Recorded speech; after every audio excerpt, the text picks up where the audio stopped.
So, okay, the numbers are starting to rise.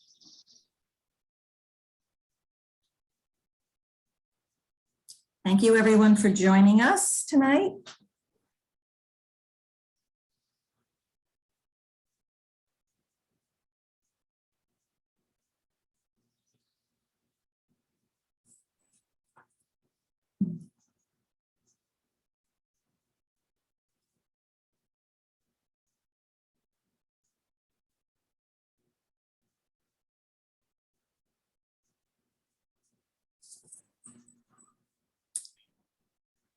I think we can begin. The numbers are getting there slowly, but so thank you again for joining us tonight. My name is Hildy Howe and I am the Director of Education. And we are very excited to have the two jurors here tonight of the Woodmere Annual, the 80th Annual Exhibition. It's a very interesting and thought-provoking exhibition, and since its opening just a little over a week ago, many visitors have expressed their excitement and appreciation for the theme of migration, immigration, and for the variety of interpretations that they're seeing in the selection of art. Just so that you know, we're going to, once we begin, we will go through the talk. And then if you have questions or comments, you see the Q&A at the bottom of the screen, please put them in there. Please type them in there. I will follow that. And then towards the end, or at when the discussion is closing up, I will share these questions and comments with the jurors. So right now I'm going to turn this over to Rachel Hereskovic, our associate curator, and she will introduce the jurors. Thank you again for joining us. Thanks, Hildy. And yeah, I'm going to introduce Michelle and Jose, who were our jurors for the 80th Annual Juried Show. And we want to thank both of you for such a thought-provoking show, and a show that is, really beautiful and, really touches you emotionally and makes you think as well. So thank you again for all of your work.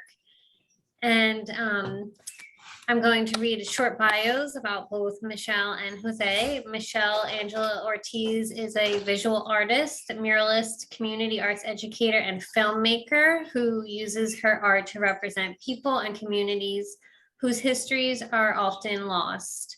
Through community arts practices, paintings, documentaries, and public art installations, she creates a safe space for dialogue around some of the most profound issues communities and individuals may face. Her work tells stories using richly crafted and emotive imagery to claim and transform spaces into a visual affirmation that reveals the strength and spirit of the community. Over the past 20 years, Ortiz has designed and created more than 50 large-scale public works, nationally and internationally. And since 2008, Ortiz has led Art for Social Change public art projects in Costa Rica and Ecuador, and as a cultural envoy through the U.S. Embassy in Fiji, Mexico, Argentina, Spain, Venezuela, Honduras, and Cuba. And Jose is a multidisciplinary artist and cultural organizer. His practice focuses on local communities as well, negotiating their cultural presence in the context of the transitional and migratory. In his work, he uses rituals, games, gatherings, and objects as tools for discussion. Ortiz-Pagán is the recipient of an Artworks grant from the Philadelphia Foundation and the Foreman Arts Initiative, which recognizes the work of community-based artists. And as a curator, Jose has been responsible for a number of projects about artists from here, as well as from Puerto Rico. This year's call to artists was to submit work that responded to the theme of migration. So Jose and Michelle are now going to describe to us how they came up with the call and some of the work that in the exhibition. So thank you again. Thank you so much, Rachel and Hildy and the Woodmere Museum, Art Museum team. Yeah, and everyone. And also for being so, receptive to our ideas and what we wanted to explore. We are here. I mean, has been a really good conversation so far. Yes. So I just want to also say hello to everyone who's joining us as well. And this has just been really exciting to see all of the artwork all in one place and kind of the multiplicities and points of views that really are connected to the theme of migration. And I'm just so glad that Jose and I were able to tag team on this and really see this work and bring it together in one space. So we will be having a very fluid conversation. We're going to be speaking to some of the works and how do they connect to one another, and kind of like our really perspective around the selection of the pieces and why, and so you can kind of have a little insight on what we selected and reason and its connection.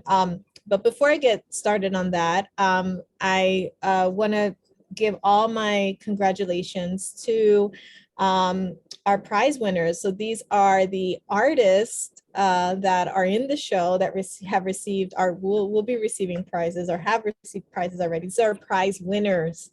And that is Hisuk Kim, Chao Win, Maria Ahunstrak, Idalia Vasquez Achurri, Harvey Finkel, Shira Walensky, Christian Varela, Yolanda Ward, Thomas McKinney, and Nicole Michaud. And so if I did not pronounce your names correctly, please forgive me, but huge congratulations on being the prize winners. And also just thank you for sharing your work for this exhibition. Okay, so yeah, Jose, if you want to get us started in the conversation. And also want to thank everyone for being with us here tonight. I mean, a beautiful day out there. So thankful for all of you and for your presence and your attention. Let's get started. And by the way, I just wanted to mention that this is a really beautiful view of the exhibition. And I think that even this view speaks and it's a testament to what we wanted to talk and speak through the exhibition, right, as part of our curatorial process and jury process, right?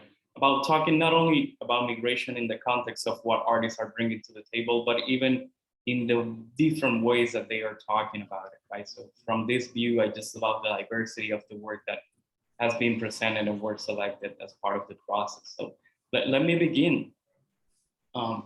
Which, by the way, this is me. Really happy about seeing this here and humble as well. Do you have any questions about this piece, Michelle?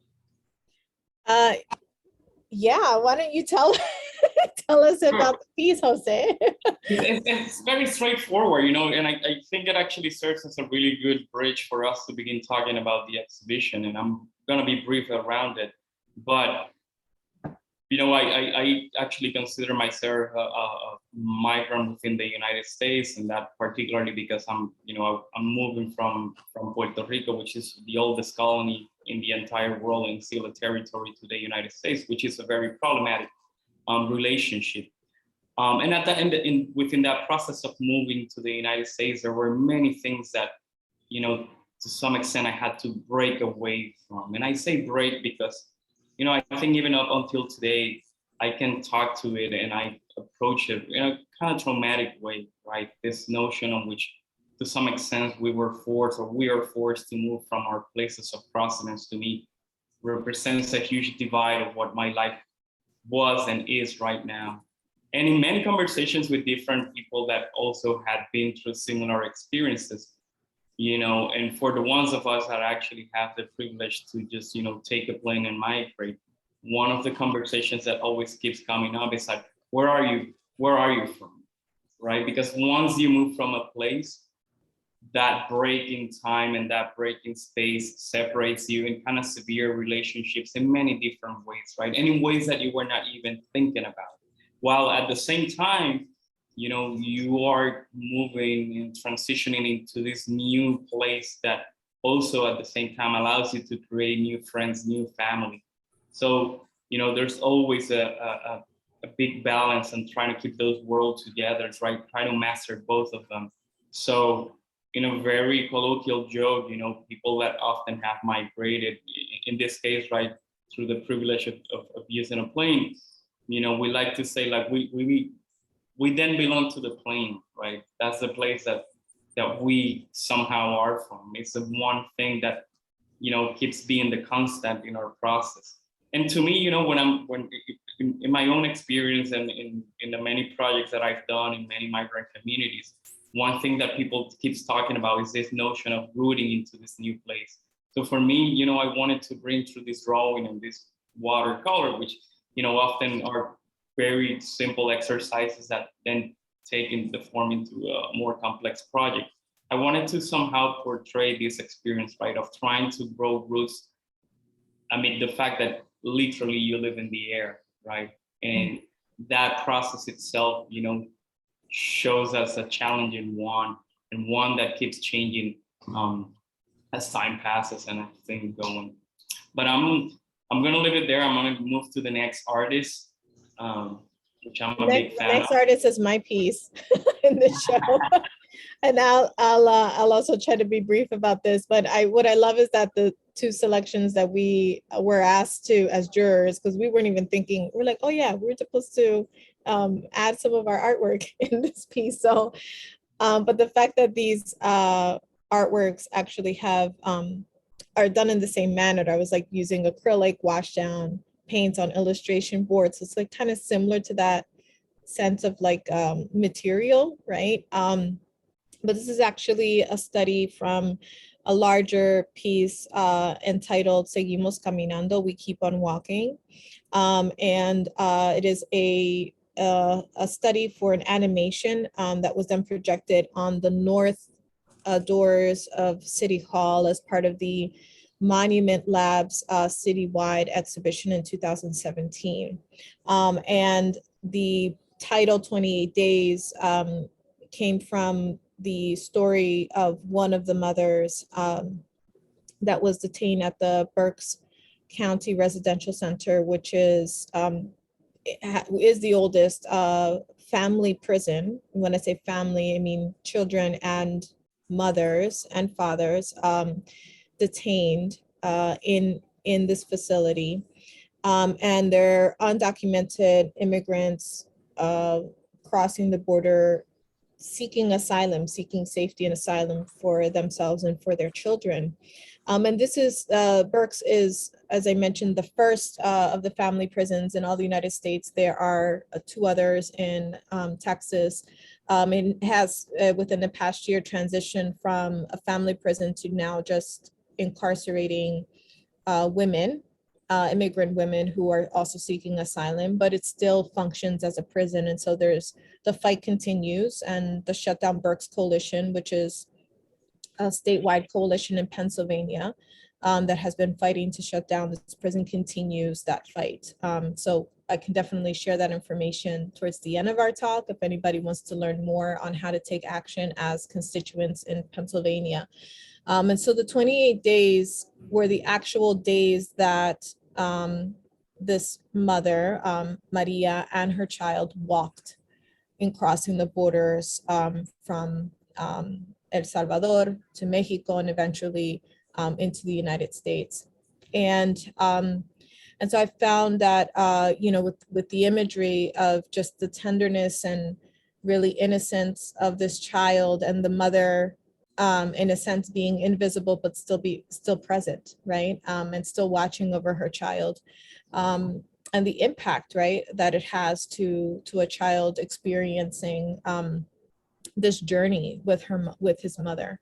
And so that this is the piece that's there, but it's also part of my larger project, which is called Familias Separadas, Separated Families, which has evolved into a short documentary, into large-scale public art installations, both in Philadelphia, statewide and nationally. And I started that project in 2013 to really begin to focus on the stories of families that have been affected by detention and deportation at the height of deportations during the Obama administration. And so the project has now gone through 3 phases of work and has evolved, and there's been lots of collection of stories, but this is just one little piece of that work that I'm able to include in the show. And like Jose, as you were talking, you know, this feeling of like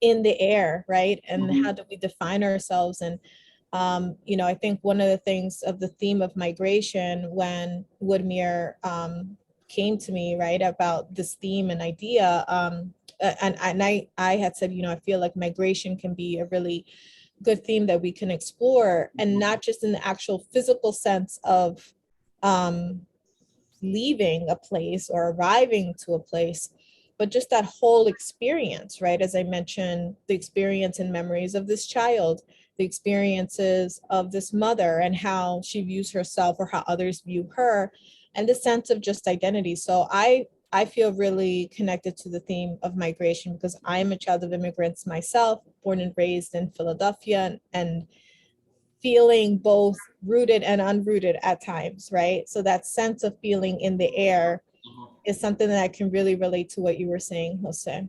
So that's my little snippet. And I think we can move on to and to add to that, I mean, I think it's something also that you carry, not only in the generation that you are in, right? But I think, and this is something that I think we will see around the exhibition, and I'll jump to the next image, but which is actually a perfect one.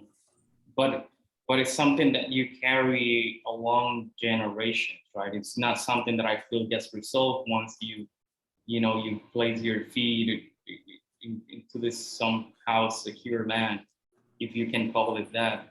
I don't think so. And I think actually this work, which was, you know, one of those pieces that I think I fell in love with when we saw in the image, but also when I saw in person even more. But it actually speaks about that. It speaks about how multi-generational aspect of migration keeps presenting itself a long time, right? And I think something that when we selected this piece, and I think when we were talking about it, one of the things that I kept thinking about is that, you know, in the context of the political situation in the country right now, how can we also speak to the narrative of people that might think somehow that is resolved within their timeline, right? So I think it was really important not only to show the present of this current issue that is so important, but also how other people were able to portray themselves into that situation earlier, before, right? And I think absolutely. Yeah. I mean, go ahead, Jose, sorry. No, last thing is that I think it is important, right? I mean, so much division and polarization right now that people somehow made the connection about the fact that they themselves too had been part of this process, which was traumatic for their ancestors and many other people. How can you bring that experience to actually become somehow someone that, you know, supports this process for other people, and if not, at least can get out of the way to allow others to do so. What I love about these works, and I agree. I think there's the connection to family, connection to generations. I love the second. If you could go to the next one, Jose. The next piece. Those who love you make you cry, and so I think it's just like when I see this painting along with by Marianne Buscini, along with Chow Wynn's piece, which I believe is the next image. It's the sense of just like not of just family and generational, but also the sense of place, right? Marking it, this memory. And I think also the importance of family, like when we think about migration, and in many of the stories that I've collected around familias separadas, for example, in the piece that I showed earlier, it is really around seeking something better, right? Seeking a better life, seeking, and sometimes, you know, the sacrifices that are made for that better life is something that's still remains. So what you were talking about in terms of like this internalized trauma, the sense of like longing or nostalgia, or a sense of like, well, I had to leave this behind to forge ahead, right? Those are the things that still remain in many of, you know, the family dynamic when they're impacted by immigration and migration. One thing that I really enjoyed about the next slide, I don't know if you wanted to say something about this piece, Jose, but what I love is just like the contrast of the different settings, right? Yeah. And so this idea of like what is constant in these just three images that we saw in these three pieces, is the sense of like family, right? And this communing with one another. And so even on a distant land in another place, there's still kind of that consistency in the sense of like tradition or language or you know, being together, and how that can be home in the midst of like a new environment or a new space. And that's really what I loved about these three pieces, and how they connect in different ways, right? But there's kind of like this really beautiful sense of family. And something, you know, that I think we spoke about a lot when we were going through this process. I think, you know, people often focus on the topic of migration from a very emergent place, right? From a place that's almost like a crisis, right? But something that we also wanted to talk about, which these three pieces actually do, you know, portray, it's also this humane notion of the process, right? And it's also about, you know, what happens not only when you migrate, but I will, you know, I often say like, you know, I don't know when migration stops in the whole sense, right? I think it's something that keeps happening in the way that you learn a language, in the way that you try to, you know, acclimate yourself to a new situation.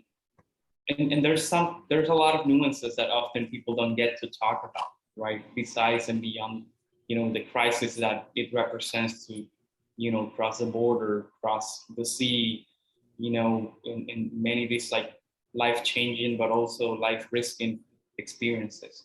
And we talk about that, but also we wanted to share this other, you know, face or facet of this, you know, of this process. And this piece is beautiful itself. I think it also speaks about the negotiation that happens when you migrate, right?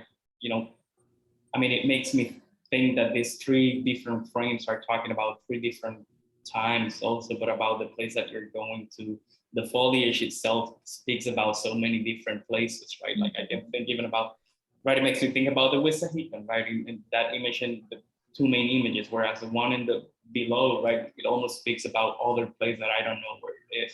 I don't know if that's the past or the present or something else. So, you know, I think it was really important for us through this process to be gentle, right? To be gentle with ourselves, but also to the artists and the viewers that were going to be part of the exhibition. Yeah, I think that in you know, so just the sense of home and finding that in family, or finding that with the ones that you love, even though they make you cry sometimes, right? But I think that is the sense of tenderness that I feel like when we think about migration or immigration or how it's portrayed in media, it's there is this very like raw and violent representation, right? And not to sway away from the reality of that, right? Because in, you know, as you can see in Exodus, like that is what you're seeing, right? In the work by Joe Castro. And but then there also like, how do we find within this migration, there's really the reason behind it, you know, to dream, to find a new place, to seek safety, to be reunited with loved ones. And I think that that's the other part, like in the midst of this struggle, in the midst of this like raw and violent experience that happens to some, and but still there's this kind of like, again, not just a cultural shock, but all of those realities, right? All of those really intense realities that happen with migration and immigration. Where is the joy and the triumph that really is the survival tactic, right? And how you forge along, how do you keep on moving forward? And I think that that's one of the things that, you know, Jose and I, we have this conversation around, like just how important it was to kind of have that balance. I just want to be mindful of the time, so I just want to move through some of the images. So the next one, I want to say that the next 1, 2, 3, 4, the next 5 actually have a really, so we can kind of like show them a little bit quicker. These are Harvey Finkel's photographs, and speaking to this kind of generational representation, right? Of, we have the young girl in the center looking straight at, you know, straight at us. But then also just like this representation of that lineage. What I love about Harvey's works is that, you know, he is consistently watching and is behind that camera, and has been able to capture so many of the social movements that have happened, but really documenting people of color and people who are directly impacted by these issues. And so we're very happy to have Harvey as part of the show. And I think Harvey has been a crucial witness to all of these processes from early on. I mean, back in the days when I first moved, I started collaborating with Dream Activists Pennsylvania, right? Harvey was there. Any protest, any movement, Harvey was present. And I think it was really important for us to include his work as part of this process. And Harvey and both Shira, who will be showing, I think what I really appreciate by Harvey and Shira Walensky's work is as bearing witness and knowing how to take several steps back so that the folks who are directly impacted by this issue are at the forefront, right? And doing it in a way that is very authentic. And I really appreciate that from their works. Idalia, I love this work. I love the transparency. I love the camouflage, and I love, you know, how straightforward it is to the topic. The whole aspect of invisibility from both ends, right? From a protective point of view, but also from the point of view in which, you know, people are not seeing other human beings as, you know, not even citizens, not even to go to first or second class, right? But to allow themselves not to see them and make that decision, I think is pretty brutal. And I think it was really beautiful how Idalia captured that through this image, you know, especially, you know, it reminds me of the piece that you presented, right? And the children and that humanity and also that tenderness, which at the same way, you know, brings with itself a lot of complexity, right? Into just an image that seems to be fairly simple, but it's not. And you know, talking to simplicity, I think something I wanted to add when we were looking at Joe Castro, right, is that I love how the work also speaks about the complexity of migration. It represents many cultures, right? And I think this is a beautiful piece to talk about complexity of identity, right? But it speaks about migration from a perspective that is not about simplifying or making a simple conversation around it, right? Migration to me is something that is a whole system of things, right? Every movement that we have impacts a whole chain of commands and affects the entire planet. And we often like to, you know, isolate how migration happens. Right? When I think with the pandemic, one of the things, you know, that if we want to, we can see is the fact that it will impact everyone, one single action that happens, specifically when it comes, you know, to countries like the United States, which, you know, hold so much power, you know, across the entire political, you know, spectrum of the entire planet, and how that policy affects everything. And we will see that, you know, even when we look at the previous administration and even the current one as well. Absolutely. I mean, I think that that's one of the things that's really about the systems that are in place, right? That affect not just the communities in their home countries, but when they arrive to this country as well. And so one of the things that I really appreciate of Idalia's piece that we just saw. So if you, I don't know if you can go back, but when you go into the exhibition, so what's interesting, I really loved this piece because of it being a self-portrait, and we talked about, or it's untitled, but it is a portrait of the artist. And like we talked about those identities, right? Like, you know, I had spoken about, you know, going to Colombia, not being Colombian enough, going to Puerto Rico, not being Puerto Rican enough, being in this country, not being American enough, right? And so this sense of like, as we're living in the air, or as we are lifted, right? Like, then who really are, you know, who are we, right? The sense of just identity and questioning that, or constantly evolving. And I feel that the way that Idalia's piece is in the actual show, it's actually layered photos that are perforated and create a really beautiful cast shadow, but encourage you all to go to the museum and see this piece, because what I was really taken by this piece being there in person was that as I moved around, the image was still shifting. And I thought, okay, that is just such a beautiful representation around this idea of identity and the many layers, and how we're consistently shifting and adapting, and, you know, whether it is to honor, to hold on to traditions, or creating new traditions, right? And so just figuring out ways in which we kind of thrive on a new land. And so I really, yeah, I encourage everyone to go and see and move around when you see this piece in the show. And this is Shira, which you were mentioning before, and the work that Shira has been doing, especially in Southeast Philadelphia, and its complexity, working with so many, different communities of migrants, communities of refugees from many different places. And I think, many of our projects have, become like these belonging strategies and these belonging, initiatives that, I mean, the images speak by themselves. I don't think I have to explain a lot, but No. it is just, powerful in so many different ways.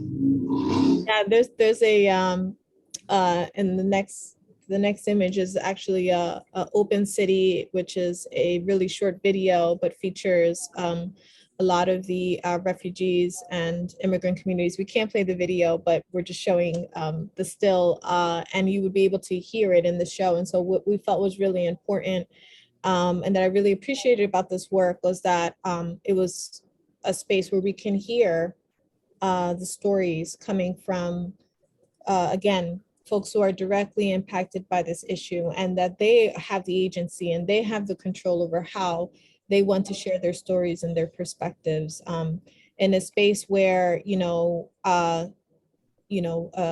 media outlets are mostly finding the angle of looking at folks who are seeking refuge, or as criminals, or labeling as criminals, or dehumanizing many of the people who are crossing borders and seeking safety.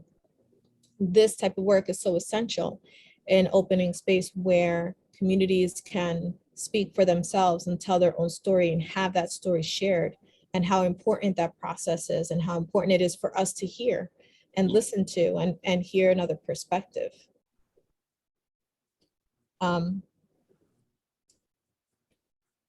Two girls, I remember talking about this piece, right? And besides the title itself, right, and how it speaks to something that we actually began talking when we started the presentation, around this idea of managing and being able to master these two worlds that you're moving in. But at the same time, I think what's really important for us was that it was also bringing a very different aesthetic, right? That I think, growing in tropical areas, tropical zones, it makes so much sense. The things that, Deborah is talking about, right? And I think it was really important for us to include this work that was also bringing a new perspective in how to talk about this process that is very, very different. Right? Absolutely. I think that, and so this, again, this concept of like the human body being in two worlds, but then also this representation of, you see a human body, you see three, and the transition, right? It's like, is it again, this like, this person feeling present in all these three identities, or, you know what I mean? So I just feel like that they go nicely hand in hand, these two pieces around just the physical body. And so in these environments, and kind of again connecting back into the idea of identity in the midst of migration. Yeah, and this piece, I remember when I saw it the first time, and it just reminded me about what happens when you first move, especially to an urban city, right, and an urban place, especially when you come from rural areas, right, and what it represents to suddenly be faced by this massive, presence. It's very noisy. It's very, it's someone crossing, right? It's what I see. I remind myself when I first moved to Philadelphia, the first time that I went to a big city, right? Thinking about the fact that I came from a town that was called a city with 45,000, people living in it, to suddenly living in a city that has, probably the same amount of people that your entire country does, right? So I think to me spoke about that. And as a matter of fact, it's called transition, right? So it had to be in the show for many reasons. So I'm just being mindful of time, because we do want to have space for questions, but these next series of pieces, I think you can go through the slides. Really, we could stop there for a second, but the first two that we just, the previous two were really talking about the sense of place, right? And so, things that we have in our kind of like mental memory and snapshots, or I think even just the senses, right? Like for me, the smell of burnt wood always reminds me of my grandmother's kitchen in Colombia. And so this idea of really place when we think about migration and the points of our journey, or the points of memory that are connected to that migration. So that just kind of speaks to these two pieces. You can go to, yes, Hisuk Kim's piece. And so this is really like one of the main things that we definitely wanted to display, as I mentioned, was just not just the struggle and the hardship, but also the joy, right? The actual act of dreaming and thinking of a new place, of something that you're striving for, or finally being able to create like your paradise, your joy, your freedom.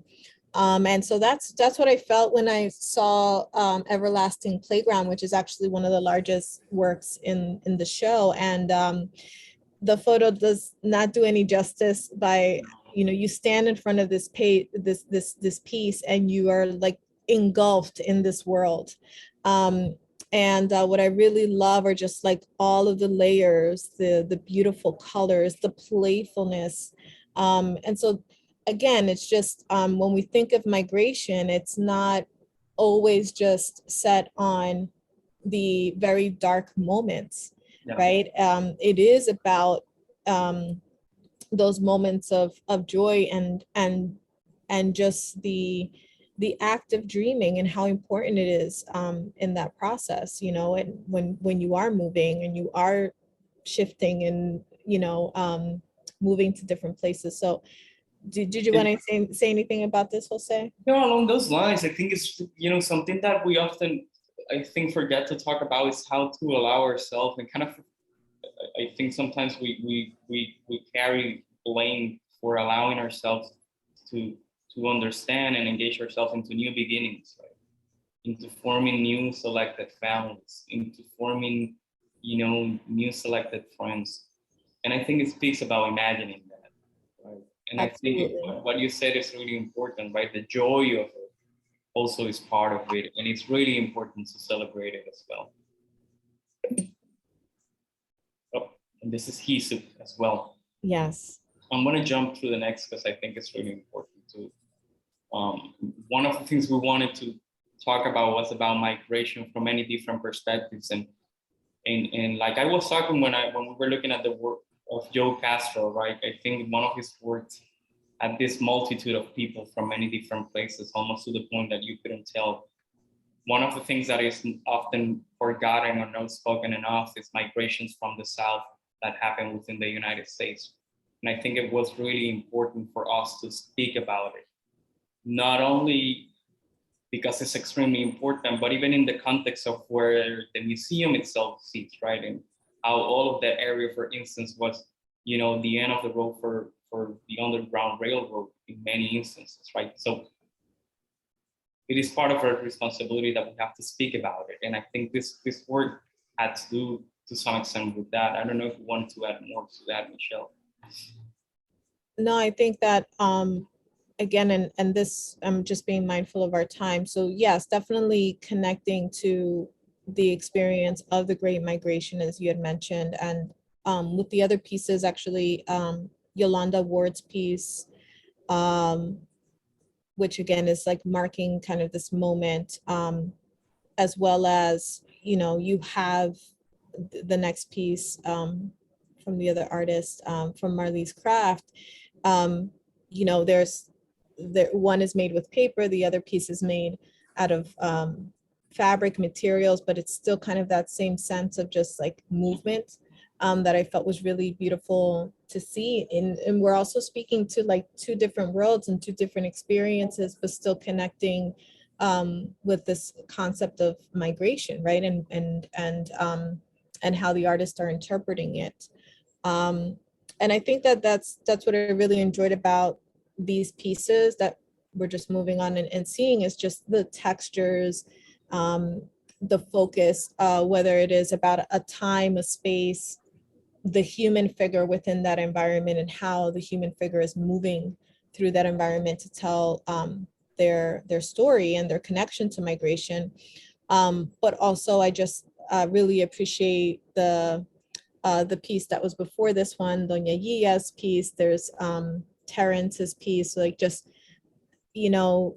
objects, and the significance of objects, and the objects that are left behind, the objects that you take with you, the objects that are heirlooms, that might not have a lot of value in an antique roadshow, but have value for your home, right? And from your family, or from where you're coming from, your origin, or a time and place.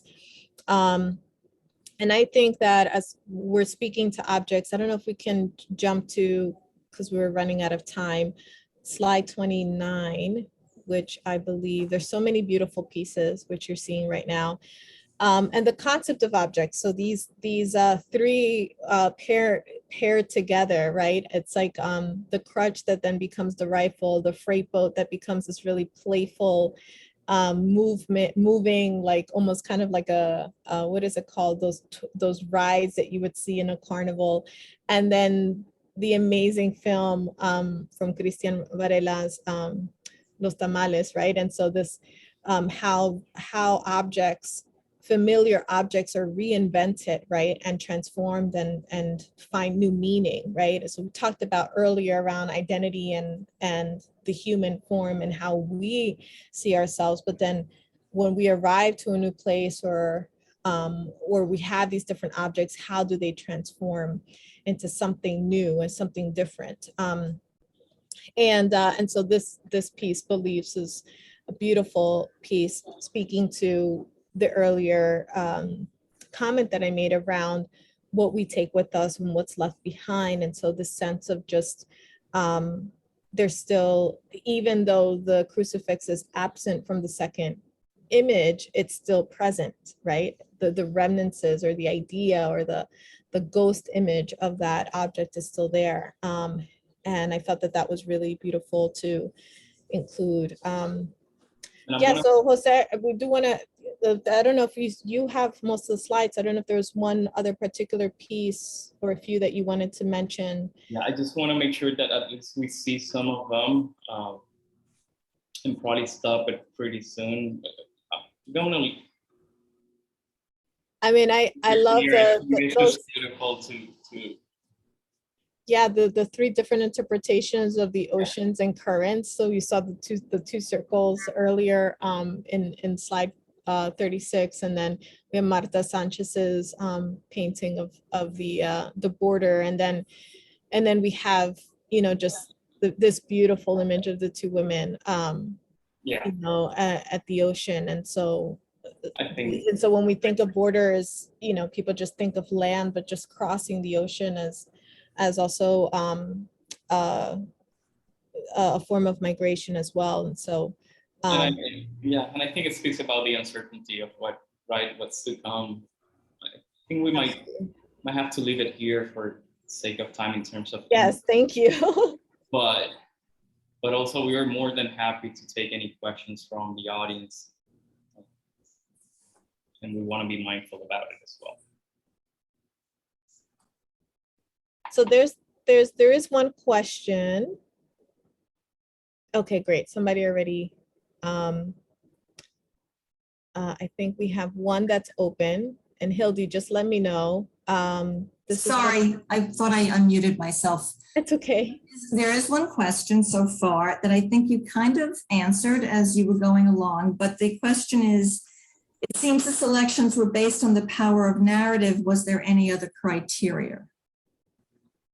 Yeah, I mean, I think that, again, with migration, we spoke to many things around, you know, the actual physical act of migrating or immigrating, right? Moving from one place to another. We spoke to pieces that represented how migration then impacts just your own personal journey and identity. I think there's also pieces in the show around history and connecting, you know, these past stories or present stories, or recreating a new world, right?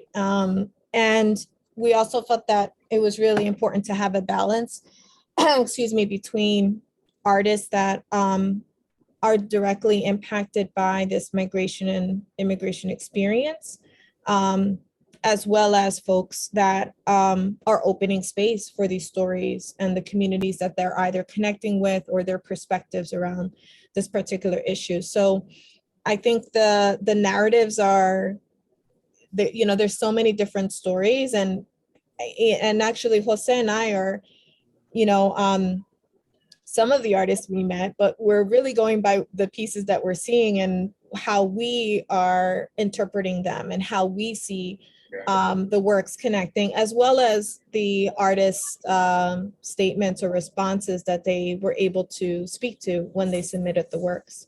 And something I think really important as well was, you know, this,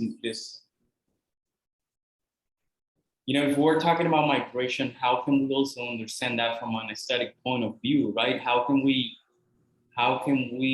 shift, right, what the dominant culture has as a way to speak about it, right? Because often I think what happens is that, you know, especially when it comes to the contemporary art world, right, gets obsessed and fixated with only very few ways of speaking about these narratives, right? But I think that by shifting that into allowing other aesthetics, right, and other ways of creating, it also shifts in the way that we, you know, think about power dynamics, right, in the context of migration. How can we lift other voices that are experiencing it in different ways? They are expressing it in different ways, right? And I think with that action itself, right, one of the things that we're aiming to do is to shift that, right? Change the balance a little bit, right? Empower this other, you know, dynamics, this other cultural, you know, opinions, right? And to some extent, right, it's almost like disempowering also the status quo of what culture is, right?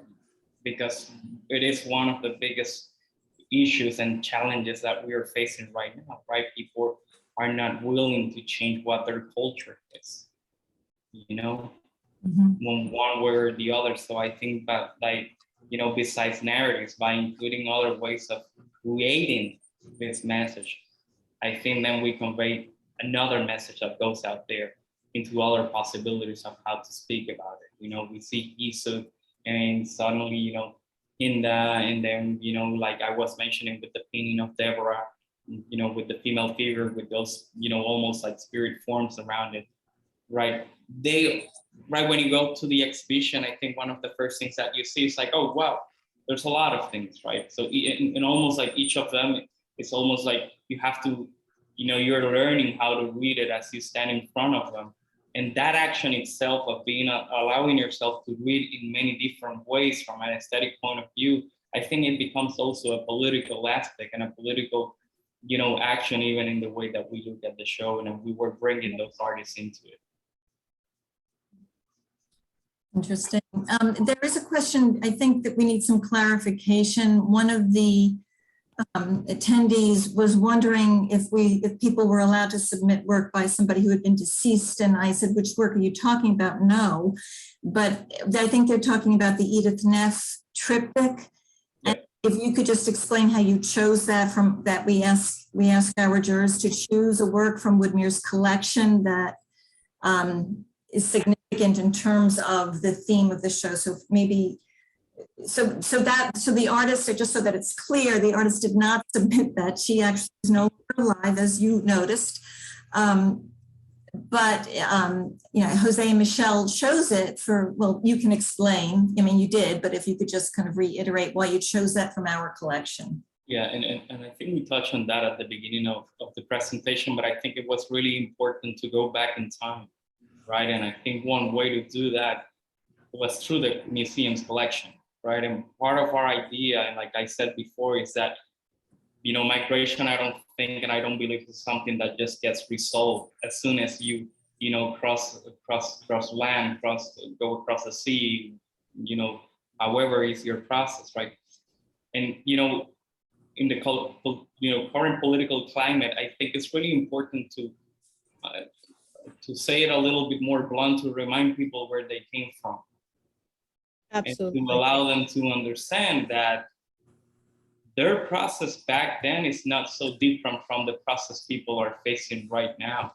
Mm-hmm. Immigration reforms back in the 20s were trying to deter people from very specific places in Europe so that they wouldn't come here, right? It was mostly, Northwestern Europe, people who were allowed to, come here and migrate, but, not necessarily people from Southern or East Europe, right? And that was their struggle back then. And I think through that piece, to some extent, it evokes that situation. So it was really important for us also to extend this in many ways as possible, right? And it was almost like a gap in time. Michelle, I don't know if you want to add something. No, I totally agree with what you're saying. And I think that I think that when we talk about, so immigration and its history within our country, there's things that are still set up, right, to push people away, to, I in the conversation in our essay, we talked about, I had mentioned, like, why is it that the media can have so much sympathy from a child from the Ukraine crossing the border and seeking safety, and it's difficult to see that also within a child who is Mexican, Central American, or Haitian, right? And I think that those questions are important to ask and to reflect on and to really think about, right? How narratives, how we speak to these stories of migration, how we connect to the theme, right? But how these stories are being conveyed. And so, when we were going through the selection, and I know that there's a question about how many pieces were entered and accepted. I think, Rachel, if you can help us with that, because I've lost the number of how many pieces were entered and what the actual number of the selections. But I just wanted to say with that is just saying that, there were many pieces that came in, and we really wanted to be mindful of what Jose was saying, was just like casting that net that really was able to connect with all of these different stories and connections to the theme. So it was not easy. It was not an easy process because There were many pieces. How many pieces were there that were entered, Rachel? Yeah, so there were 345 artists who submitted. The individual artists could have submitted as many as 5. Some people just submit 1, but some people do submit 5. So yeah, you guys reviewed hundreds of individual pieces of artwork and work from over 300 individual artists. And there were 35 artists that you selected for the show. Absolutely. And so we both were, Jose and I were very mindful of, again, not just looking at the artwork, but also I think what was really helpful within our decision process was how, if the artist provided some context, was able to share a little bit more about the pieces. And then there were just works that just spoke to one another, or they were like kind of on the same journey, or were able to present 2 different perspectives. And I think that actually helped us through that process. And it's always a balance, right, between the practicality of the space, Exactly. right? And but also the narrative that we want to convey and push across, right? So it's always hard. It's hard to, it's hard. Yeah. Absolutely. But I think we did a good job. Yeah. I'm super happy. I think you did an excellent job. Rachel, if you could clarify, somebody's saying 345 artists, at least 1,000 pieces, that I think there are 35 artists that were ultimately selected in the exhibition. I don't know how many pieces exactly. I think the slideshow was about 42 or 41. That's about, every work that was in the exhibition was in the slideshow, that is in the exhibition was represented in the slideshow. So it's just that Jose and Michelle had to go through, I don't know if it was 1,000 pieces or 700 pieces, but a lot of artwork in order to make their decisions. Yeah. So 345 artists submitted. They could potentially submit up to 5 pieces. Is that correct, Rachel? Yeah, but like I just said, some people only submitted 1 thing. Right. But I'm just saying they were, Yeah. the numbers added up, and it's not an easy process.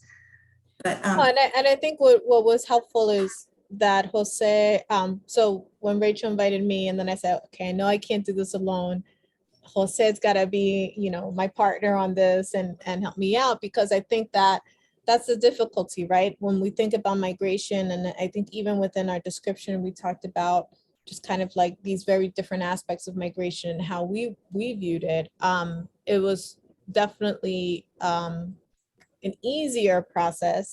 It's just a lot of submissions, but easier process, being able to kind of share our thoughts, right? And there were, with Jose and I, like, there were pieces where we already synced in and said yes, and then there were others that we were like, well, there's a maybe, and considering other pieces. And so I think that was really helpful, instead of just being the sole juror, being able to have that someone else who has a similar perspective, and being able to make those connections. There is one artist who is saying that her piece was not in the show, and not in the slideshow, Marge Michio. That didn't happen. We apologize. Not in this, and not in the slideshow. So not every piece, we don't have all of the entries in the slideshow. So because then we would need like 2 more hours.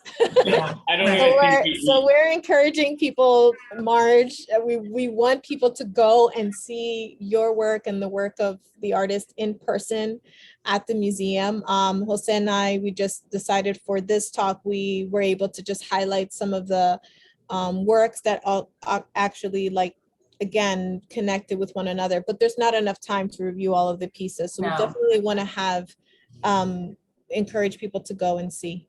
Yeah, and I think also, very important to remind people that there's a catalog that you can access online, and there's even a hard copy at the museum, so you can actually go through the entire collection, even from home. So I will recommend that 100%, if you cannot make it to the show, but yeah, And you Very- should be able to download the catalog as well. Somebody is asking how, they said, wow, how long did it take you to judge all the entries?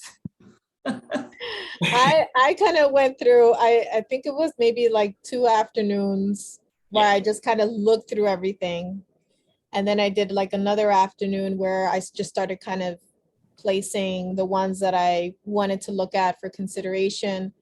And then from that list, and Jose was doing his stuff too. And then from that list, Jose and I think connected either once or twice to just kind of look through the entries and make the cut. So, so yeah, I don't know, maybe a week or more. Yeah, and also we were reading through the people's description, which, you know, I'm really grateful because, you know, they were lengthy, and I think that's always better than us guessing, right? I mean, Exactly. there a lot of what is going to happen through that process is that we are going to bring our experience into seeing work, into reading about it, right? So it's often, you know, really good to try to read through all that information, right? And be also respectful, you know, for the people that took the time to submit each work. Absolutely. So, Yeah. and mindful, and I think especially because of that should always be the rule, but I think also, you know, even more based on the topic that we're working with, I think it is extremely important to, you know, be considerate of each artist, dedicate its time, you know, and understand that, right? You know, we're thinking about the artist, we're thinking about the institution, you know, we're thinking about where the museum sits in, where it's placed, you know, the history of the museum, right? Which, you know, we're glad that we were even able to go into the museum's collection to understand that, right? And try to be as mindful as possible through this process. But it's, you know, it's never easy, but also at the same time, I think that to some extent, it's always an ongoing process, whether it's in the museum or elsewhere. It's a process that continues, right? And it doesn't stop right there. And yeah, subjective, I think in both ends of that, you know, spectrum. Well, thank you both so much again. I just wanted to ask one question before we close, and that is, Michelle, you had said, well, I did want to say that there were many moments that I thought were just quite beautiful in your talk, and the metaphors of the feeling of being in the air and talking about the ability to dream and all of that. But Michelle, you also, and I love the way you kind of organized the different ways that artists approached it. But you said that you were talking about how the Berks County Family Detention Center was ultimately closed, but then you said it was open just for women. It's still open. It still is functioning as a prison, as an immigrant prison. And so the Berks County Residential Center is in Berks County. It's in Leosport, PA. It's about an hour and 45 minutes away from Philadelphia. This is a detention center, and there's other immigrant detention centers in the state of Pennsylvania. And so this, I think as of 2021, they had stopped with some continuous work with the Shut Down Berks Coalition. They had stopped detaining families, incarcerating families, and now they're just focusing on incarcerating women who are undocumented immigrants who are seeking asylum. And so the fight still continues. Does that mean the women are separated from their children, or so who came by themselves? that could possibly happen. So in some cases, there's family separation that's happening at the border. So a lot of the families, when I was working with the families at Berks, along with the Shut Down Berks Coalition, the families were transported from the border towns of Texas and then brought over to Pennsylvania. And so, so the family separation could still be happening, is still happening at the border. I can't confirm whether the women that are at Berks were separated from their families. It's quite possible that could and is still happening, right? But I think that,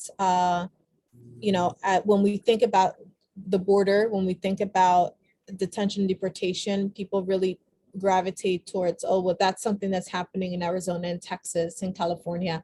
This is happening in Pennsylvania, and it's happening throughout many other cities and states and small counties where people are unaware of this issue and they are living in a county where this is happening. And so I always, especially when I'm speaking to immigration and in Philly or in the state of Pennsylvania, share this information because people should be aware of it, right? The same way as we are showing support to families, Ukrainian families, you know, it's also about taking action in the continuous unjust systems that are happening even within our state. And that's funds, you know, it's federal funds that are going, but also the state is benefiting from these federal funds, which can be used for something else. The residents of Berks County have already spoken about shifting this prison into a place for human resources instead of abusing human rights. So if you go to, can I share this link? Yes, please. I think you can put it in the chat, Michelle. Okay, so let me just find it really quickly here. So if you go to, there's a documentary that I created called Las Madres de Berks, and this is a documentary that shares the stories of families. And this is www.lasmadresdeberks. It was just recently aired on PBS and WHYY. Throughout the year, it'll be placed again, but you can have access to the film, especially if you're an institution or an individual. People can kind of reach out to me. There's a way to connect with me through the actual site. And so there's a trailer there, and there's also a bilingual facilitator's guide. But also there is a way to connect with the Shut Down Berks Coalition, which I'll also share. They have a Facebook page, which is the best way to kind of find out what are the most recent actions. So they'll have letter campaigns, they'll have vigils. There's a lot of faith-based organizations that go to the actual site and help. And then they also have actions around the issues of detention and addressing the issues of detention with other organizations throughout the state. So that's your best bet to kind of go and find out more information. So that's it. Thank you both for your art. Thank you for being the jurors for this wonderful exhibition. Comments are coming in. People really enjoyed this, and thank you for reminding us of the joy that is in the struggle, as you described so well. So thank you. Thank you to Woodmere team, and thank you to everyone who was here to hear us and share our work. Please go see the show. Yes. Oh, the show is open. I forgot to say this in the beginning, through August 28th. We're open Wednesday through Sunday. We open at 10 in the morning. Sundays we're free. Saturdays we're open till 6 o'clock. So please come to Woodmere. Thank you. Good night, everybody. Good night. Bye-bye.